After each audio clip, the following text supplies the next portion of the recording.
महत्वाची बातमी, चित्रपटाच्या नावांवरून आशिष शेलार यांनी ठाकरे बंधूंना डिवचलं। परिस्थितीच्या माऱ्यानं एकत्र आले, आता कसा झेंडा घेऊ हाती। एक नंबर या सिनेमाचा खर्च 7 कोटी, पण प्रेक्षकांनी तो नाकारला। चित्रपटावरून शेलारांचा ठाकरे बंधूंवर जोरदार निशाणा। काही सिनेमा असे झाले की ज्यामध्ये राजकारणामध्ये दोन पक्ष वेगळे झाले आणि मग आता कोणता झेंडा घेऊ हाती, मग झेंडा नावाने झाले। आता हा भाग वेगळा, परिस्थितीच्या माराने दोघे एकत्र आले।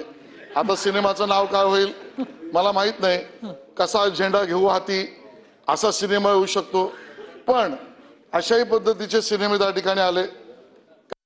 सिनेमा निघाला तो प्रवीणच्या जवळचा आहे। एक नंबर कोणाचा होता मला माहित नाही, पण त्याच्यावर खर्च झाला 7 कोटी आणि कमाई झाली 2.5 कोटी। लोकांचं रिजेक्शन पण दिसलं आणि त्यामुळे सभापती महोदया, लोकांना राजकीय नेता, त्याचं आयुष्य किंवा पात्रातला राजकीय नेता यातना मिळालेल्या गोष्टींवर समाजावर काय प्रभाव पडतो रसिक म्हणून याचं विश्लेषण मी फक्त मांडलं। मला एक नंबरवर टीकाही करायची नाही आणि जो चालला त्याच्याबद्दल गुणगान करायचं नाही, मी फक्त विश्लेषण त्या ठिकाणी